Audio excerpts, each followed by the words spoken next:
बहुत सालों पहले वियतनाम में घुसकर भी अमेरिका वियतनाम को हरा नहीं पाया था। वियतनाम से बहुत आगे है ईरान, जिसे हरा पाना लगभग नामुमकिन होगा अमेरिका के लिए। लेकिन फिर वो क्या बिंदु हैं, वो क्या कमज़ोर कड़ियां हैं जो ईरान के लिए चिंता का सबब हैं, और फिर ये शांति के लिए मीटिंग क्यों बुलाई गई थी ओमान में? इन्हीं सब सवालों का जवाब तलाशने की कोशिश करेंगे इस वीडियो के अंत तक। दरअसल ओमान में शांति के लिए मीटिंग बुलाई गई, और ये मीटिंग शांति के लिए बुलाई गई ऐसा तो प्रतीत नहीं होता है, क्योंकि ये मीटिंग असल में दोनों एक दूसरे को भांपने के लिए बुलाई थी और एक दूसरे को नापने के लिए बुलाई थी, और एक दूसरे के मन में क्या चल रहा है उनके इरादों को जानने के लिए बुलाई गई थी। नमस्कार, मैं हूं आशीष त्रिपाठी आपके साथ। और जैसे ही दोनों ने एक दूसरे को भांप लिया तो ये साफ हो गया कि अब कभी भी कुछ भी हो सकता है। अमेरिका और ईरान के बीच ओमान की राजधानी मस्कट में अप्रत्यक्ष बातचीत खत्म होने के कुछ ही पलों के बाद अमेरिका ने ईरान के खिलाफ नए तेल प्रतिबंधों का ऐलान कर दिया। इन प्रतिबंधों का मकसद ईरान के तेल निर्यात को और सीमित कर देना बताया गया। तेहरान इस कदम से सख्ते में है। अमेरिकी विदेश मंत्रालय ने कहा कि ईरान तेल से होने वाली कमाई का इस्तेमाल दुनिया के अलग अलग हिस्सों में अस्थिरता फैलाने और अपने देश के भीतर दमन बढ़ाने के लिए करता। इससे बढ़िया आरोप भला और क्या लगाया जा सकता था कि किसी की कमाई को आप पूरा का पूरा इस तरह से दिखा दीजिए कि इसकी कमाई तो देश के और पूरी दुनिया की शांति के खिलाफ है, तो पूरी दुनिया उसके पीछे लग जाएगी।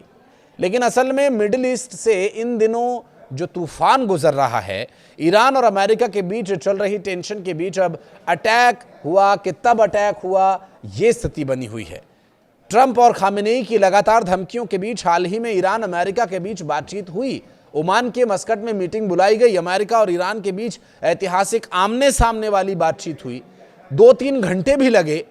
ओमान की राजधानी मस्कट में अमेरिका और ईरान के बीच न्यूक्लियर बातचीत खत्म हुई तो ये स्पष्ट हुआ कि ये बातचीत दरअसल शांति समझौते के लिए काफ़ी नहीं है, क्योंकि कोई बात बनी ही नहीं।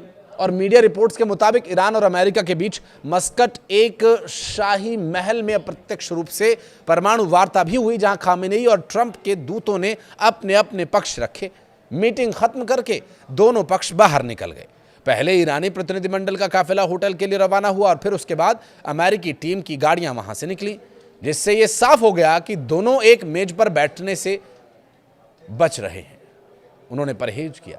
दोनों तरफ से भी अभी किसी फैसले पर मुहर तो नहीं लगी है, लेकिन दोनों के एक्शंस ये बताने के लिए काफ़ी हैं कि कुछ शांति वांति होने वाली नहीं है। अभी ये स्थिति ऐसे ही तनावपूर्ण बनी रहेगी। ना तो अमेरिका घुस करके हमला करने की स्थिति में है, और ना ईरान इसके लिए पहल करना चाहता है। ईरान पर अभी तक हमला इसलिए नहीं हुआ क्योंकि ईरान के पास मिसाइलों का जो बेड़ा है वो दरअसल अमेरिका के लिए बहुत टेढ़ा है।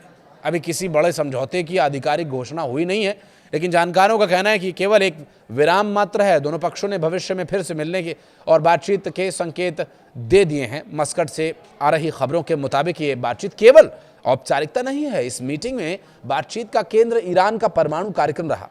इसके अलावा जून 2025 में हुए सैन्य टकराव और हालिया तनाव के बाद दोनों पक्ष अब टेबल पर लौटने को तैयार दिख रहे हैं। कहीं से तो दरवाजा खुले। ईरान की ओर से विदेश मंत्री अब्बास अरागची ने मोर्चा संभाला, जबकि अमेरिकी पक्ष का नेतृत्व स्टीव विटकॉफ और राष्ट्रपति ट्रंप के करीबी जेरेड कुशनर कर रहे हैं। अरागची ने सोशल मीडिया पर स्पष्ट किया कि वे खुली आंखों और पिछले साल की कड़वी यादों के साथ बातचीत में आए। ईरान केवल परमाणु मुद्दे और प्रतिबंधों को हटाने पर बात करना चाहता है। वॉशिंगटन परमाणु मुद्दे के साथ साथ ईरान के बैलिस्टिक मिसाइल प्रोग्राम और क्षेत्रीय गुटों को मिलने वाली मदद पर भी चर्चा चाहता है। ये बातचीत ऐसे समय में हो रही है जब अमेरिकी नौसेना का बेड़ा क्षेत्र में मौजूद है और तनाव चरम पर है। ईरान के राजदूत मोहम्मद फथली ने आज दिल्ली में मीडिया से बात करते हुए कई बड़े संकेत दिए, जिसमें उन्होंने भारत को एक महत्वपूर्ण क्षेत्रीय शक्ति बताया और हाल ही में संयुक्त राष्ट्र में ईरान के प्रति भारत के सिद्धांतवादी रुख के लिए आभार भी प्रकट किया।